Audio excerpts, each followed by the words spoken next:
Bonjour à tous, merci de nous rejoindre dans l'actualité. Deuxième et dernier jour des travaux de la 13e session du comité bilatéral stratégique algéro-malien, co-présidé hier par le ministre des Affaires étrangères, Abdelkader Msahel à Bamako, avec son homologue malien. De nombreux actes de concession ont été remis à des investisseurs agricoles dans la wilaya d'El-Oued. Le but est de diversifier la récolte.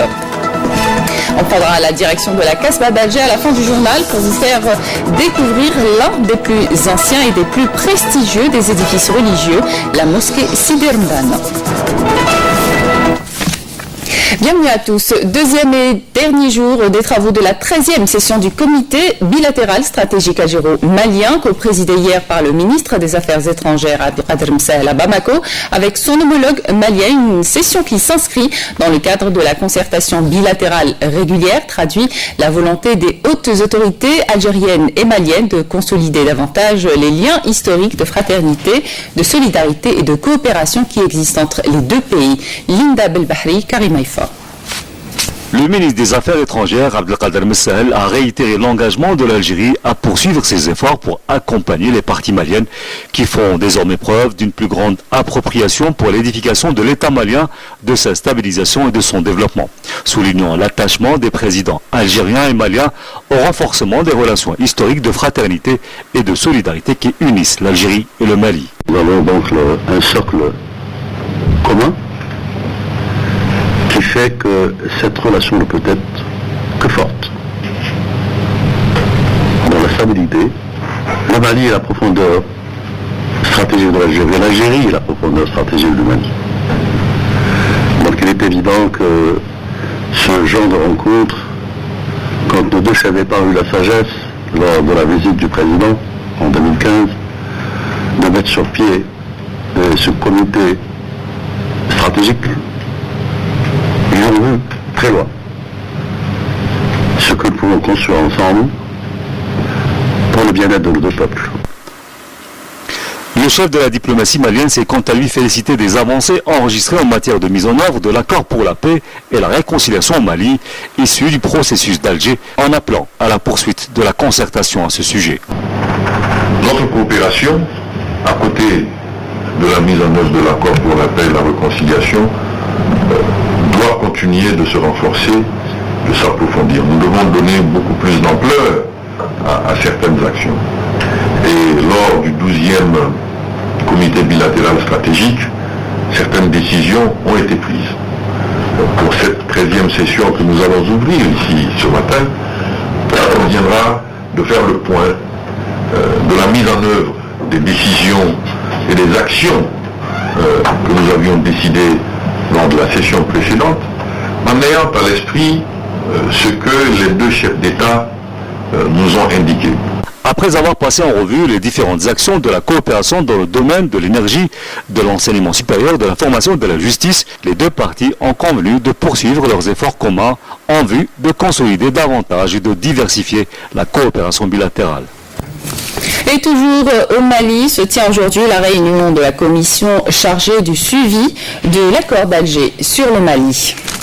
Le général de corps d'armée, Ahmed Gaïd Salah, vice-ministre de la Défense nationale, chef d'état-major de l'armée nationale populaire, a clôturé sa visite en 6e région militaire lors de son 4e et dernier jour par l'inspection de 4 unités et autres établissements dans le secteur de Tamanrasset.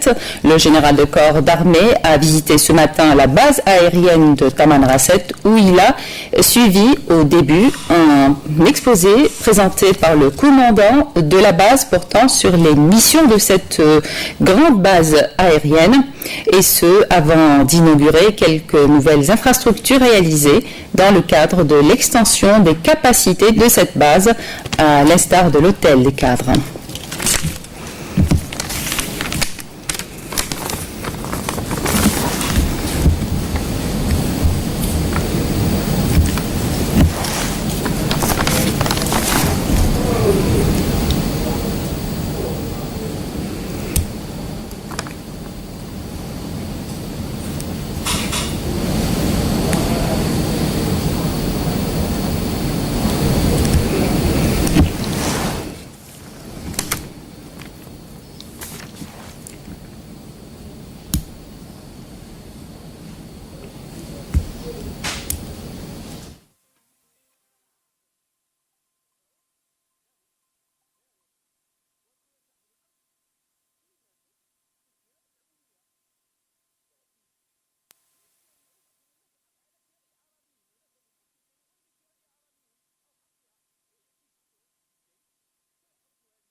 Un communiqué du ministère de la Défense nationale nous apprend que dans le cadre de la lutte antiterroriste et suite à une embuscade tendue près de la commune de Hammam Rira, wilaya de Ain Defla, un détachement de l'armée nationale populaire a abattu hier un terroriste et récupéré un pistolet mitrailleur de type Kalachnikov et une quantité de munitions. Dans le même contexte, un terroriste s'est rendu ce matin aux autorités militaires en 6e région militaire à Tamanrasset en sa possession un pistolet mitrailleur de type Kalachnikov et un chargeur garni. Il s'agit en l'occurrence de Touji Mehdi, dit Abou Bakr, qui avait rallié les groupes terroristes en 2016.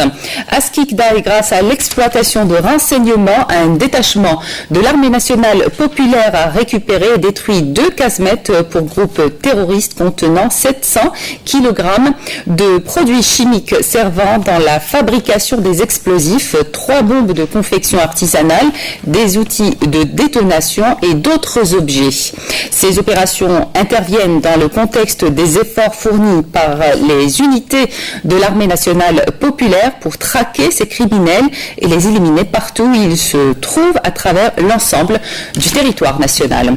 Un autre communiqué du ministère de la Défense nationale nous apprend que des détachements combinés de l'armée nationale populaire ont arrêté hier à Oran 13 narcotrafiquants et saisi 45,5 kg de kif traités, tandis qu'un autre détachement a saisi à Ingzem 5 véhicules tout-terrain. Dans le même contexte, des détachements de l'armée nationale populaire ont intercepté à l'Oued et El Roi 2 contrebandiers et saisi 2 camions et près de 10 quintaux de tabac, alors que 34 immigrants clandestins de différentes nationalités ont été appréhendés à Tlemcen.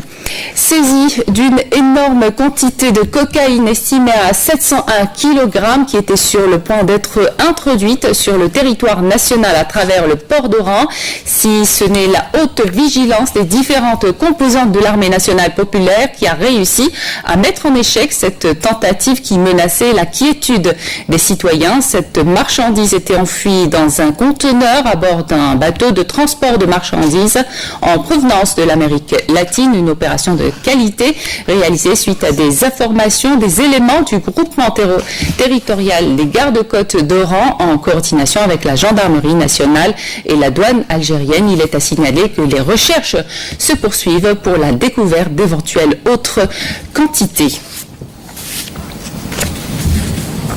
L'actualité, c'est aussi les épreuves de l'examen du brevet d'enseignement moyen qui se poursuivent aujourd'hui pour le 3e et dernier jour. Un examen qui concerne près de 600 000 candidats à travers l'ensemble du territoire national. La ministre de l'Éducation nationale, Nouria Benabrit, avait procédé lundi dernier au lancement officiel des épreuves à partir de Wilaya de la Rouat et Djelfa. Les résultats sont prévus pour le 18 juin prochain.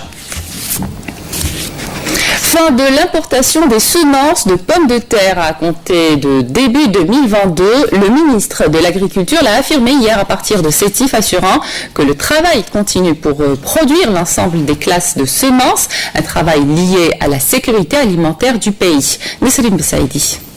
L'importation des semences de pommes de terre à compter de début 2022, c'est sur quoi a insisté le ministre de l'Agriculture, du Développement rural et de la Pêche, Abdelkader Bouazgui, lors de sa visite dans la wilaya de Sétif. Le ministre s'est rendu à l'entreprise de développement agricole dans la commune de Ain Hadjar, où il a reçu des explications sur la production de semences de pommes de terre. Notre but est très clair, nous visons à cesser l'importation de la pomme de terre. Nous allons commencer en 2019 pour arriver à arrêter l'importation en 2022 et réduire la facture de l'importation. Au siège de la laiterie telle dans la commune de Mezloug, le ministre a insisté sur le respect des règles de distribution du lait pour éviter les fluctuations de quantité de ce produit sur le marché. Il est plus que nécessaire d'acheminer le lait aux citoyens au prix soutenu conformément aux orientations du président de la République, Abdelaziz Bouteflika. Les quantités de lait produites à l'échelle nationale suffisent pour couvrir la demande avec même un surplus. Le premier responsable du secteur a achevé sa visite d'inspection en se rendant à la ferme d'élevage bovin et l'unité de transformation de pommes de terre dans la commune d'El Ourisiya. Agriculture toujours, de nombreux actes de concession ont été remis à des investisseurs agricoles dans la wilaya d'El Oued. Le but est de diversifier la récolte. D'autres mesures seront bientôt prises afin de remettre d'autres actes de concession et développer davantage l'agriculture dans la wilaya. Hasna Zobiri. La wilaya d'El Oued est connue par sa bonne production de pommes de terre, mais El Oued veut aujourd'hui diversifier sa production agricole. C'est dans ce cadre que le Wali a procédé à la distribution d'actes de concession sur les investisseurs agricoles. La plantation de grains a rencontré un franc succès dans notre wilaya, nous visant à atteindre l'autosuffisance et diminuer la facture des importations. J'ai bénéficié d'un lot de terrain de 250 hectares. Je remercie à cette occasion les autorités. La disponibilité du foncier agricole a donc permis d'étendre les terres cultivées. D'ailleurs, les nombreux espaces créés récemment dans les communes à caractère agricole ont permis de produire une quantité importante de fruits et légumes.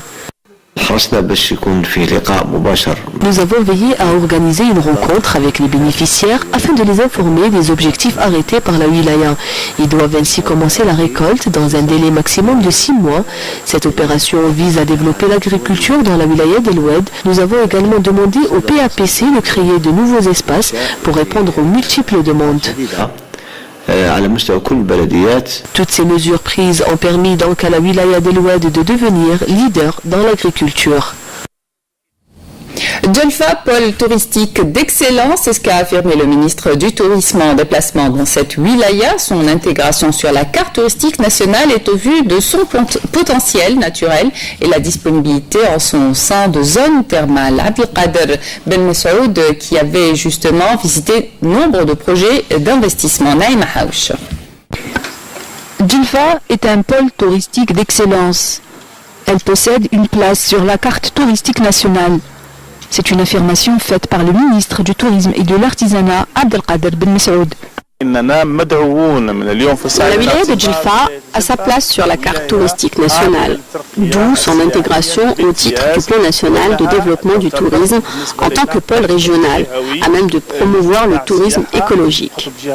Djelfa dispose d'un couvert végétal important.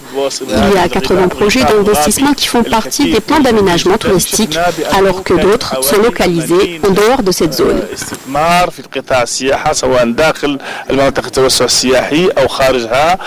La construction de nouvelles structures d'une capacité d'accueil de 8000 lits va permettre à Djelfa de booster son tourisme, surtout que la région jouit d'un potentiel naturel enchanteur.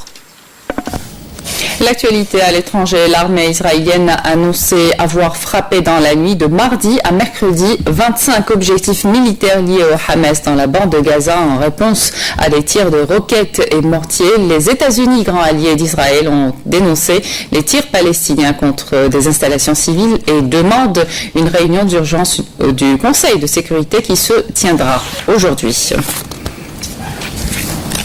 Le secrétaire général de l'ONU, Antonio Guterres, est arrivé hier mardi à Bamako, capitale du Mali, et a rendu visite au casque bleu au sein de la mission de l'ONU au Mali.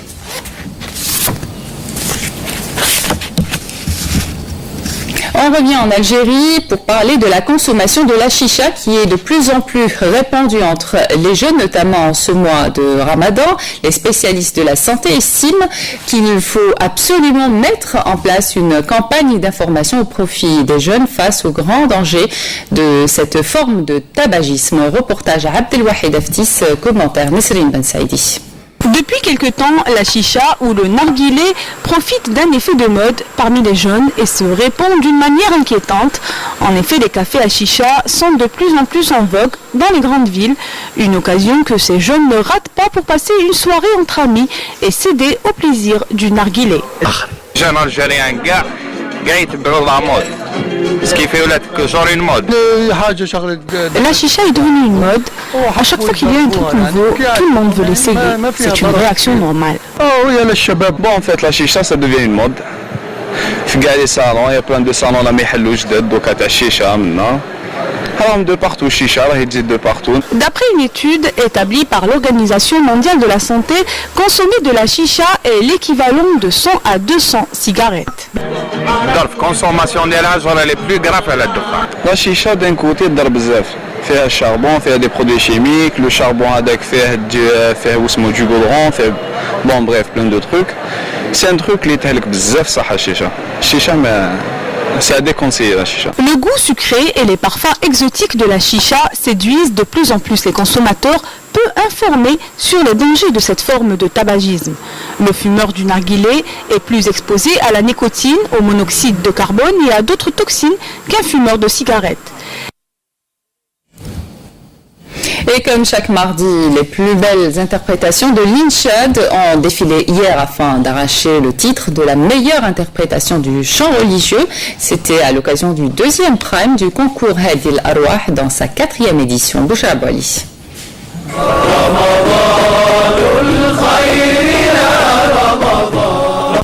Lors du deuxième prime de la 4e édition de Hadil Arwah, les concurrents se sont surpassés en interprétant de magnifiques chants religieux. Hadil Arwah est le rêve de tout Mounchid. C'est une école que chacun veut intégrer afin d'apprendre beaucoup de choses. Celui qui participe à Hadil Arwah apprend des choses de grands maîtres. Il apprend également à se tenir face à la caméra. Venus des 4 coins du pays pour participer à ce concours, les concurrents y ont trouvé une seconde famille. Ici, on a formé une seconde famille et de nouvelles amitiés. Il y a une ambiance familiale. Nous sommes bien et heureux. Tout le monde s'entend à merveille. Hadil Arwah, ou le guide des âmes sur le droit chemin à travers des chants spirituels, attire de plus en plus de monde à la recherche d'un univers spirituel. Direction la Casbah d'Alger pour vous faire découvrir l'un des plus anciens et des plus prestigieux des édifices religieux, la mosquée Sidi Ramadan. Elle reste avec la mosquée de Tlemcen et de Nadrouma, les rares témoins de l'art almoravide. Sabrina Khlifi.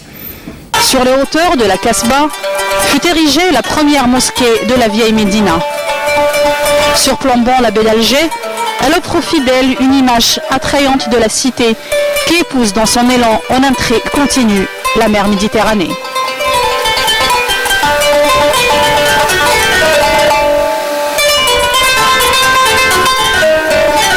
Cette mosquée, qu'on découvre à l'angle des rues Al-Zerari et Sidi Ramadan, a été édifiée bien avant l'arrivée des Turcs, non loin de la première Casbah berbère, au haut de l'escalier du boulevard Abdelrazak Haddad, ex-Verdun. On l'appelait autrefois mosquée de la Casbah, Jama' Casbah al-Qadima. Jama' Sidi Ramadan est un échantillon des édifices où pria la première population d'Al-Jazaïr.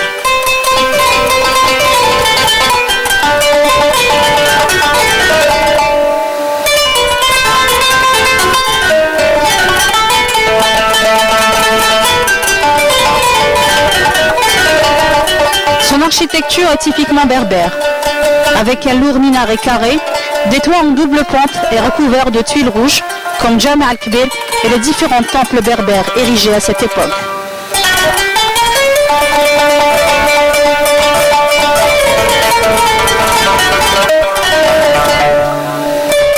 Ces 9 travées perpendiculaires au mur de la Qibla reposent sur 18 colonnes massives et lui donnent une allure imposante.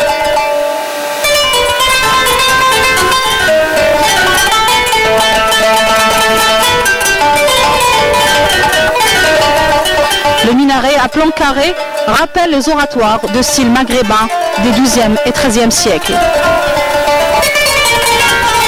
Jama' Sidi Ramadan possède 50 immeubles dont les revenus des locations assuraient son entretien.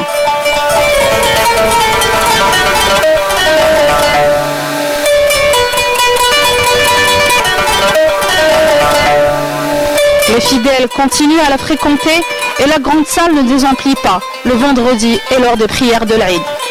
Dès que les autres mosquées de la cité sont remplies, les fidèles ne manquent jamais de monter jusqu'à cette mosquée pour accomplir leurs prières. Jama' Sidi Ramadan reste un symbole de l'attachement des Algériens à leur religion qu'ils ont su préserver au fil des siècles contre vents et marées.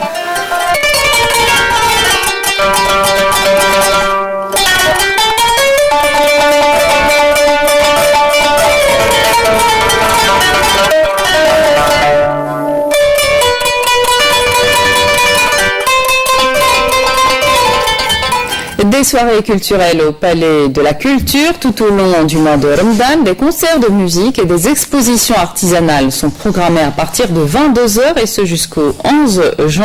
Aujourd'hui, on vous propose de découvrir l'exposition d'objets de décoration dans ce reportage signé Nassiba Jaïtir. Au Palais de la Culture Moufdi Zakaria, l'artisanat est à l'honneur. Ils sont plus d'une vingtaine d'exposants. La passion les anime et les rassemble. Une passion que ces artisans et artisanes nous offrent en partage durant les veillées du mois sacré du Ramadan. À chacun son support de travail et son matériau de prédilection. La poterie, c'est ma passion. Bon, au départ, j'étais professeur de français. Et puis, à l'époque où il y avait ma soeur Lahirhamha, j'ai toujours été intéressée par ce qu'elle faisait. Donc, je décorais de temps en temps. Et puis, une fois qu'elle est partie, j'ai repris l'atelier en main avec mon neveu et mon frère. À la fois utilitaires et décoratifs, des produits artisanaux qui attirent bien des regards. Il y en a pour tous les goûts et pour toutes les bourses. On prend le temps qu'il faut pour choisir et s'offrir un petit souvenir. Ici, l'amour du fait main prend tout son sens.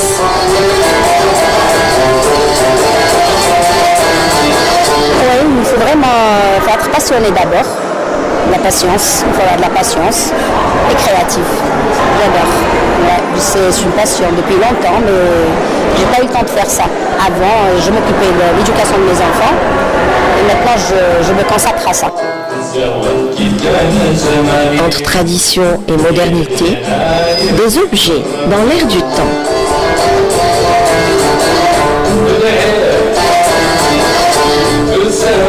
Avec des procédés d'antan, un artisanat revisité.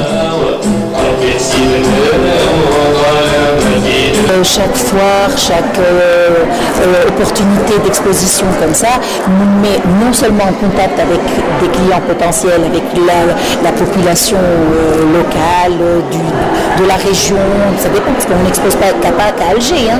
On expose également dans les autres villes. C'est donc un moment de partage et de présentation, ça nous permet de nous faire connaître parce qu'il n'y a pas beaucoup de canaux possibles pour cela.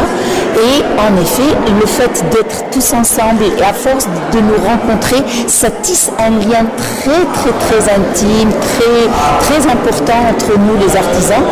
Un camaillou de couleurs, un mélange de savoir-faire pour donner à l'artisanat toutes ses lettres de noblesse.